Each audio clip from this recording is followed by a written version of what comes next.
Alors, Benjamin, coucou. Tu m'as trouvé, bien joué. Coucou comme un coucou suisse, ouais. J'adore ta coupe. Ben oui, c'est parce qu'ils sont longs, alors je récupère des... Tu sais, je fais du recyclage des masques du Covid. Ah ouais, alors j'ai tout plein d'élastiques, et puis effectivement ça sert, là j'ai fait un peu de foot avec mon gamin, j'ai les cheveux dans les yeux. Très bien. Alors j'en ai mis un petit peu pour que ça tienne. Ouais. Très bien. J'adore. Et alors, qu'est-ce qui t'a motivé dans Raconte-moi ta joie? Bah, c'est qu'on m'a dit, est-ce que tu voudrais participer à cette magnifique idée de Raconte-moi ta joie? Puis, moi, comme je fais de l'impro, puis qu'en impro, on dit toujours oui. Enfin, on essaye, c'est un réflexe, on essaye parce que si tu dis non, bon, on dit non, puis voilà, ciao bonne. Ouais. Puis ça s'arrête. Alors si on dit oui, ben, il se passe des trucs, puis c'est ça qui est intéressant, c'est quand il se passe des trucs. Donc là, c'est cool de vous voir arriver à la fabrique, de vous voir vous installer, de poser les caméras, de mettre un éclairage, de faire tout bien, puis de s'intéresser à ma joie, finalement. Je suis content qu'on s'intéresse à ma joie. Puis tu voudrais nous en dire un petit peu plus de cette joie, comment elle émerge chez toi, comment tu l'as fait émerger? Alors, elle est là, hein, la joie. C'est difficile, je trouve, de ne pas être joyeux. Je pense que c'est... Nous, quand même, on est quand même tellement privilégiés que si nous, on n'est pas joyeux, mais alors qui? Mais alors qui? Parce qu'il n'y a pas beaucoup plus privilégiés que nous ici, là. Moi, j'habite à Vevey, je regarde les montagnes, je regarde le lac, est-ce que je vais skier, est-ce que je vais me baigner? L'eau n'est pas polluée, je peux y aller, la neige elle est accessible, je peux y aller, je peux sortir de chez moi sans avoir peur de me faire canarder. J'ai pas peur, j'ai pas froid, j'ai pas faim. Non, je suis quand même privilégié. Il n'y a pas beaucoup plus privilégiés que nous. Hein. Oui, peut-être les Suisses allemands, mais sinon, franchement... C'est quoi la différence alors avec les Suisses allemands? Non, c'est qu'ils n'ont pas les Belges pour se moquer, tu vois. Donc la joie, si on l'a pas, c'est un devoir de la chercher. Je trouve. Moi, des fois, j'ai des problèmes, hein, mais même quand j'ai des problèmes, je vais bien. Tu la trouves, en fait, elle est là. Mais oui, c'est ça, c'est comme pas trouver à manger dans un supermarché, quoi. Alors, dans des pays, c'est le cas. Chez nous, non, moi, je me suis aussi fait planter par mes copines, par la maman de mes enfants, tout ça, mais tout le temps, on a toujours des problèmes. Mais si vraiment ça va pas, tu peux descendre à Lampedusa, puis tu attends les gens qui sortent du bateau, puis tu leur dis j'ai un problème familial. Tu relativises. Ouais, non, mais je pense qu'ils ont 2-3 conseils pour t'aider. C'est ça. Carrément. Je pense qu'on a le droit d'être malheureux, mais on a le devoir de ne pas l'être. Je suis d'accord avec toi en fait, vraiment. Ça dépend depuis quel point de vue on regarde les choses, et comme tu dis, il suffit d'observer. Je pense qu'il faut se passer de l'endroit où on voit le mieux notre bonheur. C'est ça. C'est clair que si on voit de la mer et tu dis que c'est moche, peut-être qu'elle sort des chiottes, quoi, puis il regarde par la fenêtre. Carrément.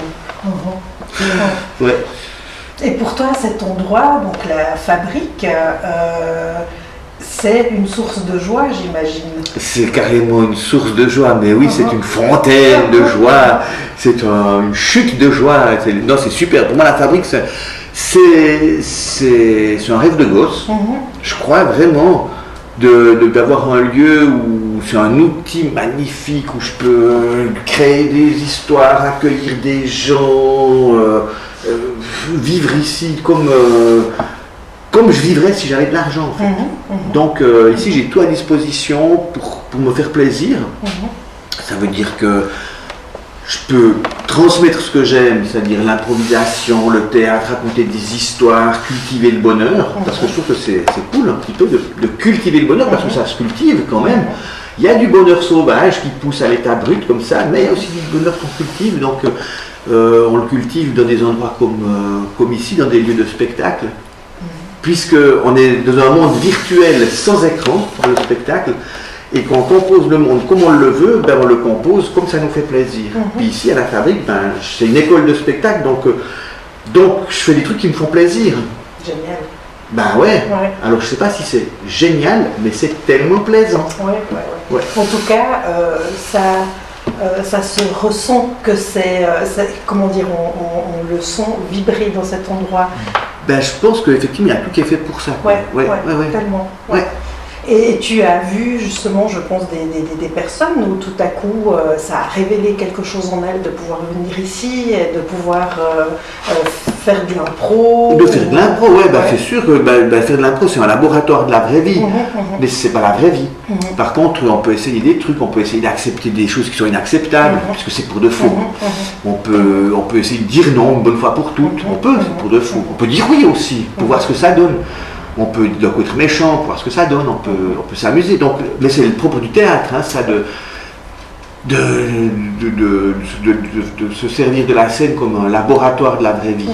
Du coup, quand on arrive dans la vraie vie, effectivement, on s'est un petit peu exercé. Ouais. Donc c'est ça qui est cool. Et puis moi c'est ce que j'aime quand je fais de l'improvisation, c'est que je comprends mieux comment fonctionne la vie, les rapports avec les autres. Comment est-ce qu'on fait pour vivre ensemble, comment est-ce qu'on lâche prise en restant gagnant, comment est-ce qu'on est gagnant sans faire perdre l'autre, comment est-ce qu'on est encore plus gagnant parce qu'on est tous gagnants, puis c'est l'école des fans toute la journée. Mais non, mais c'est l'école des fans sans que ce soit mielleux, merdique ou je sais pas quoi. C'est comme une relation entre deux personnes qui se passe bien. On n'est pas obligé de taper sur sa femme pour être heureux. Pas obligé. Pas obligé. Faux. Ouais. C'est ça, ouais. Et pour toi, si tu devais dire quelque chose de plus sur cette joie ou un message que tu aurais envie de lancer comme ça ou de proposer éventuellement aux personnes qui nous regardent là, qu'est-ce qui te vient? Moi, ce qui me vient comme ça, c'est un mot de François Sylvain. François Sylvain, c'est un humoriste qui a une quinzaine d'années bientôt, je pense qu'il est décédé bientôt, mais qui était un super humoriste, qui était très drôle, tout ça, et puis il était venu nous voir avec chez Barbosa dans nos tout débuts, dans des répétitions, puis nous on faisait encore des sketchs où on disait il ne faut pas faire la guerre, il faut aimer la nature, tout ça. Puis lui nous avait dit mais ouais maintenant vous êtes jeune alors, vous avez besoin de dire ça mais vous verrez après. Vous n'aurez plus envie de le dire, vous aurez juste envie d'être heureux, puis c'est tout. Donc je pense que c'est bien d'y penser, c'est bien d'en parler, mais c'est de la théorie. Ouais. Il faut laisser tomber la théorie, puis il faut juste être heureux. Donc, je dis ça de manière théorique, mais il faut arrêter d'en parler, il faut juste l'être. Ouais. C'est tellement simple. En fait, oui. En vrai.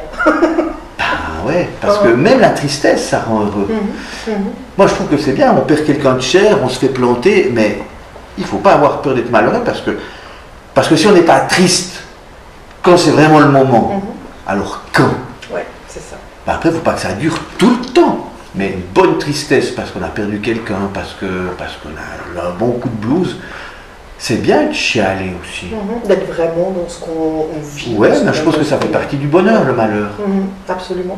Ça permet de l'apprécier. À dose homéopathique, un petit peu comme le sel dans les meringues, tu vois. Ça, j'ai jamais goûté là. Mais oui, il y a du sel dans les meringues. Tout ce qu'on met, on met du sel, mais bien sûr. Mais bien sûr, tu fais des crêpes, un petit peu de sel, après du sucre. À fond.